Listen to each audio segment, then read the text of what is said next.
உருளைக்கிழங்கு மசாலா செய்ய போகிறோம். இன்றைக்கி ஒரு குக்கர் எடுத்துக்கிட்டு அதில் உருளைக்கிழங்கு இந்த மாதிரி பாதியாக நறுக்கி வச்சுருக்கேன். அது தண்ணியில் மூழ்கிற அளவுக்கு வச்சுட்டு குக்கர் போட்டு மூடி போட்டுட்டு விசில் போட்டு வச்சிடலாம். ஸ்டீம் வந்துட்டு விசில் போடலாம்.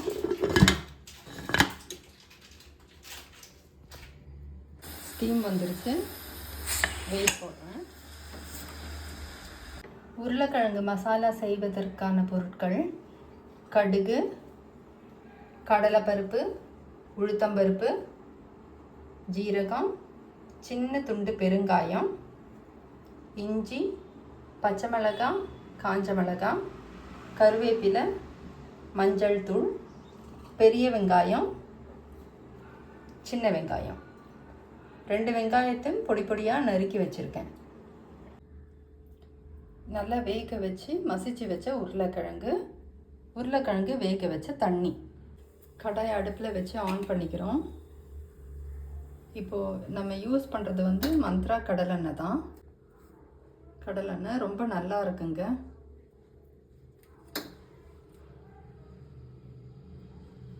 கொஞ்சம் கடலெண்ணெய் சேர்த்துக்குவோம். தேவையான அளவு நான் ஒரு 2 ஸ்பூன் அளவுக்கு எடுத்திருக்கேன்.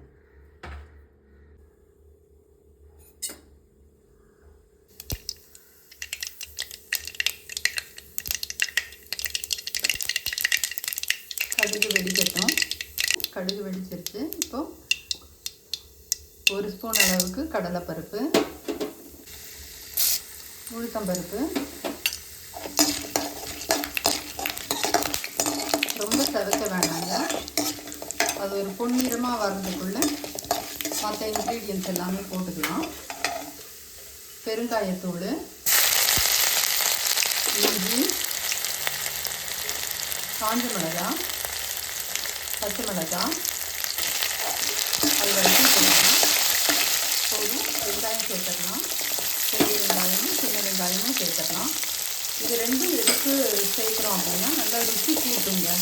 சின்ன வெங்காயம் கொஞ்சம், பெரிய வெங்காயம் ரெண்டும் பாதி பாதி அளவுக்கு சேர்த்துட்டோன்னா நல்லா ருசியாக இருக்கும்.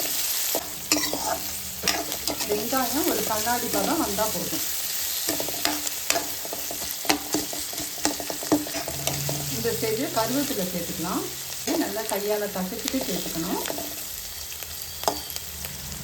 கொஞ்சோண்டு மஞ்சத்தூள் சேர்த்துக்கலாம் தேவையான அளவு. ஜீரகமும் சேர்த்துக்கலாம். பெருங்காயமும் ஜீரகமும் நல்ல மனம் கொடுக்கும், அதே மாதிரி சுவையும் கூட்டும். போதும். இப்போ உருளைக்கிழங்கு சேர்த்துக்கலாம். பாருங்கள், கண்ணாடி பதம் வந்துருச்சு.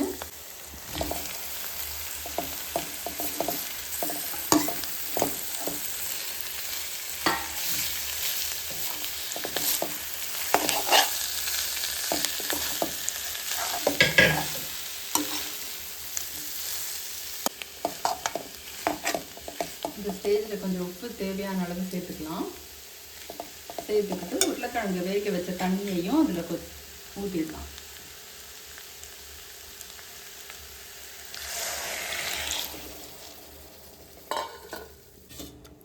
இது நல்லா ஒரு கொதி வரட்டுங்க. உருளைக்கிழங்கு நல்லா தண்ணியை இழுத்துக்கும். சாஃப்டாக இருந்தால் தான் ருசியாக இருக்கும். மற்றபடி நம்ம இந்த சாம்பாருக்கு குழம்புக்கெல்லாம் இருக்கிற மாதிரி இருந்ததுன்னா அவ்வளோ ருசி கூட்டாது. எல்லா மசாலாவோடு சேர்ந்து உருளைக்கிழங்கு வெந்தால் சுவையாக இருக்கும். வேகட்டும், அப்புறம் உங்களுக்கு காட்டுறேன். இப்போது நம்ம உருளைக்கிழங்கு மசாலா தயாராகிடுச்சு. பாருங்கள், தண்ணியும் இழுத்துக்குச்சு, உருளைக்கிழங்கும் கரெக்டாக வெந்திருக்கு. அடுப்பை ஆஃப் பண்ணிக்கலாம். ஒரு கடாயில் மந்த்ரா கடலெண்ணெய் வச்சு சூடாகிடுச்சு எண்ணெய். இப்போ பூரி சுட்டு எடுத்துடலாம்.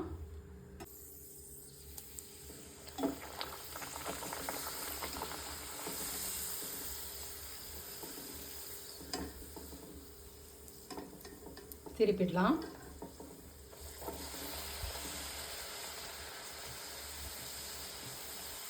பூரி ரொம்ப செவக்க இருக்கக்கூடாதுங்க.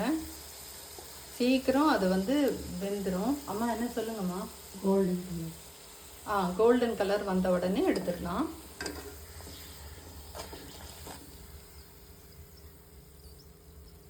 அதே மாதிரி மாவு பிசைஞ்ச உடனே பூரி சுட்டால் எண்ணெயும் குடிக்காது. இப்போ பாருங்கள் ட்ரையாக இருக்குது. எண்ணெயிலேருந்து எடுத்துட்டோம். இப்போ பாருங்கள், இப்போ தானே எடுத்தோம், பாருங்கள் ட்ரையாக இருக்குது. மாவு பிசைஞ்ச உடனே பூரி சுட்டால் நல்லாயிருக்கும். எண்ணெயும் குடிக்காது, உங்களுக்கு நல்லா புஃப்னு பொங்கியும் வரும். அதே மாதிரி லைட்டாக இந்த மாதிரி அமுத்தி கொடுத்தா போதும், அது தானாக உப்பிடுங்க.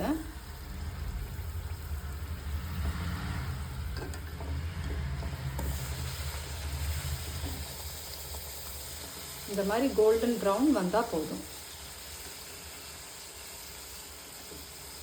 எடுத்துடலாம். இப்போ பாருங்கள், நமக்கு சுவையான பூரி மசாலா ரெடி ஆயிடுச்சு. சுவைச்சு பார்த்துடலாமா? இப்போ நல்லா சூடாக இருக்குது.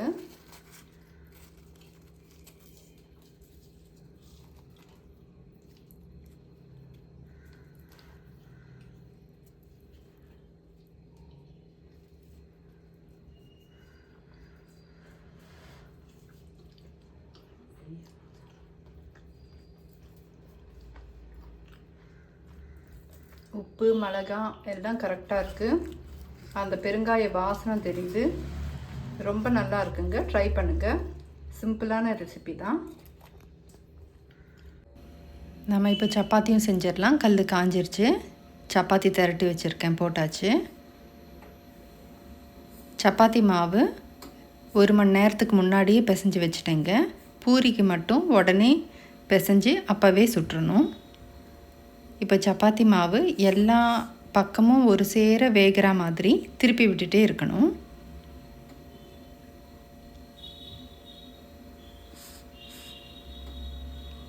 இப்போ பார்த்தீங்கன்னா ஒரு சேர வெந்தா மாதிரி கொப்பளம் வருது இல்லைங்களா? இந்த நேரம் திருப்பி விட்டுக்கலாம்.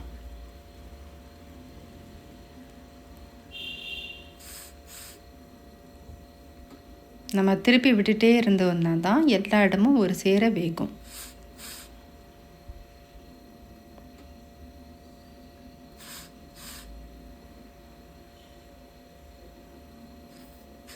இப்போ வெந்துருச்சுங்க எல்லா சைடும். இப்போ திருப்பி விட்டுக்கிறேன். பார்த்தீங்களா, எல்லா சைடும் ஒரு சேர வெந்திருக்கு. இப்போது மெதுவாக அமுத்தி விடணுங்க. ரொம்ப அமுத்தக்கூடாது, மெதுவாக அமுத்தி விடணும். பூரி மாதிரி அப்படியே உப்பி வரும். அவ்வளோதாங்க. நம்ம இப்போ சப்பாத்தி சுவைச்சு பார்த்துடலாம். பார்த்தீங்களா எவ்வளோ சாஃப்டாக இருக்குன்ட்டு.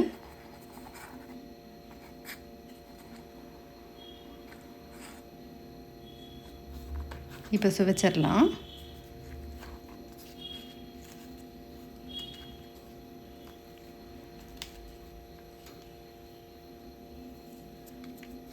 இப்போ அருமையாக இருக்குங்க, நல்லா சாஃப்டாக இருக்குது.